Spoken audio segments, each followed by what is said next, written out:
Heritage is a word that can sound as if it belongs in a museum, but it's something that's reflected in everyday life, including the food on our plates. South African cuisine reflects our multicultural origins, and this week, Yudhika has prepared a menu with a proudly South African theme. Heritage Day celebrates tradition and culture, and that's where I take my inspiration today. On my menu, a Durban-style lamb curry, Stampin Beans, and my very own coconut Marva pudding. Let's get started on the lamb curry. First ingredient going into the pan, sunflower oil.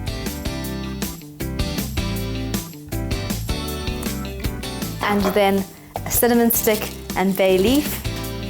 I'm going to add another tiny piece of the bay leaf. Then a teaspoon of cumin seeds.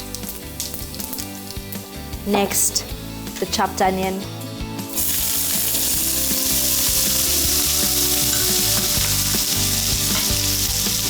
Salt, a teaspoon and a half, coarse salt.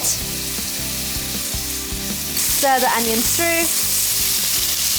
Salt speeds up the browning, draws out the moisture.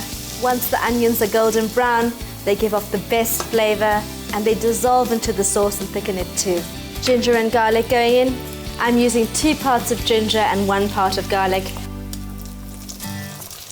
Fry off the ginger and the garlic. I think I'm going to make a fairly hot lamb curry today. In goes the red chili powder.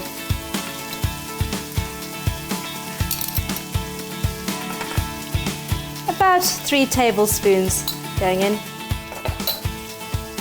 That goes into the side of the pan. In goes the lamb.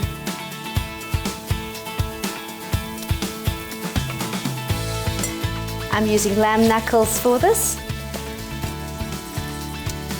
Knuckles have the best flavor. I always prefer having meat on the bone.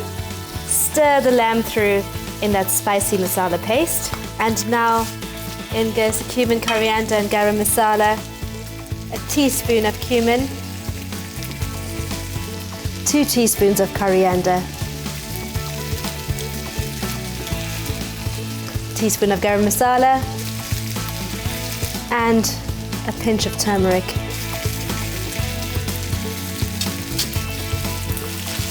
Now these ingredients used to be fried off in the oil. I prefer adding them once the meat's sealed. They do burn quite easily. Let's pour in some boiling water.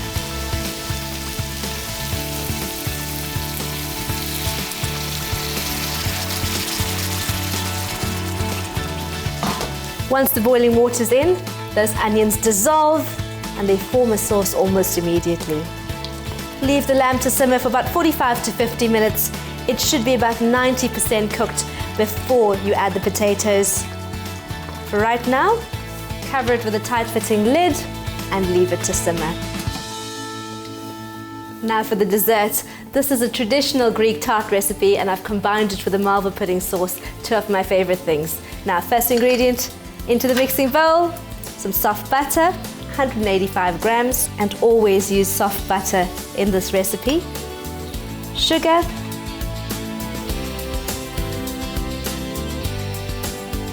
and then beat this until light and fluffy.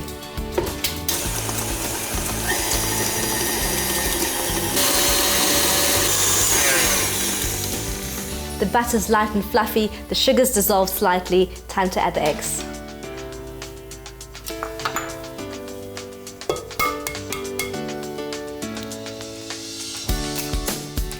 A teaspoon of flour going in with each egg. And beat well after each one. The second egg going in. Teaspoon of flour. Next egg. Teaspoon of flour.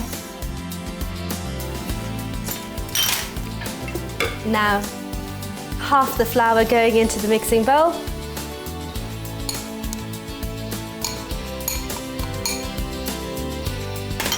Baking powder, 3 teaspoons. And use the spatula to work those ingredients together. This is quite a thick batter, so work the dry ingredients in slowly. It's easier to work with. And now pour in the milk. Add some vanilla paste.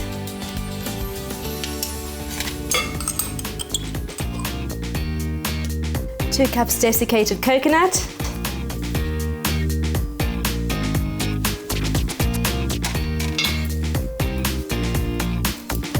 work the ingredients together, and then add the remaining flour.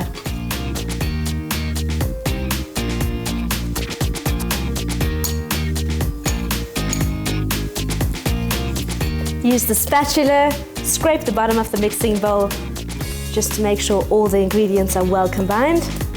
I've greased and lined a 25 centimeter pie dish, and in the batter goes.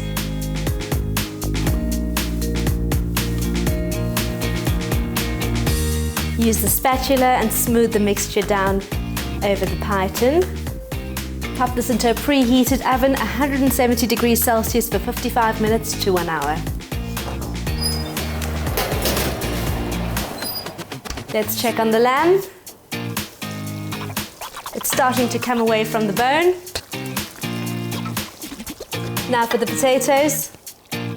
If you drive around Durban, sometimes you find a chalkboard with a sign outside certain stores describing the type of potato you can buy. They're called busting potatoes, gravy soakers. It's because potatoes can make or break a lamb curry. The potatoes are in. Let's simmer until they soak through and tender. Now for South African favorite, Stampin Beans. First ingredient into the pot, sunflower oil. Swirl that around, and then a teaspoon of mustard seeds. The mustard seeds start to splutter as soon as they hit the hot oil. Next, cumin seeds, a teaspoon as well. Add the chopped onion. And season with salt, a teaspoon and a half. Add some curry leaves. And then 3 green chilies. I've split these in half. The onions are ready. I've got some crushed garlic. 2 teaspoons, and fry that off until it's fragrant. And then add a tablespoon of red chili powder. Going in on the side of the pan, mix the chili in for 3 seconds. And next, in goes the chopped tomatoes. The tomatoes are cooked down. I've used the back of a wooden spoon to break down the lumps. And now in goes the samp and the beans. I've soaked these overnight and boiled them separately until they're tender.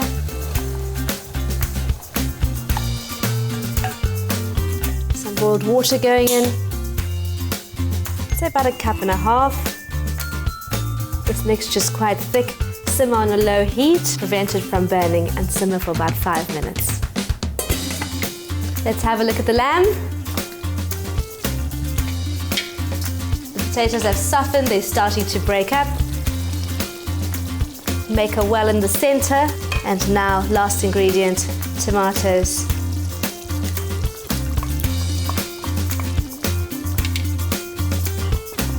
Break down the lumps in the tomato with the side of a wooden spoon.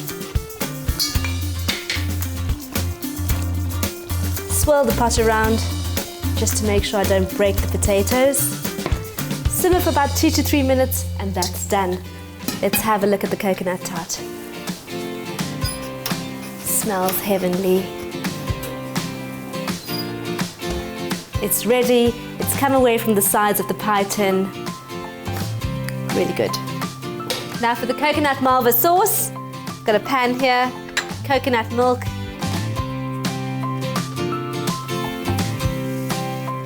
Then water, sugar, soft butter, and a teaspoon of vanilla paste. You can use essence if you like. Now bring this mixture up to the boil and cook until the sauce thickens. That's just about done. Let it simmer for a minute longer. In the meantime, I'm going to slice this. The great thing about using a fluted pie tin is that you can line up the slices so they are even. And now slicing across diagonally as well.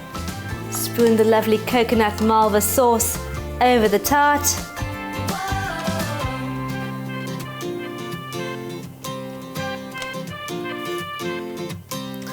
Pour the remaining sauce over the tart. And let it soak through, cool down slightly, and it's ready to serve. To celebrate our Rainbow Nation, here is my heritage-inspired feast. I've got Stampin Beans, the Durban lamb curry. I'm serving that with some steamed rice, raita, samballs, and pickled chilies, and then the sweet treat, the coconut Marva pudding. Do enjoy.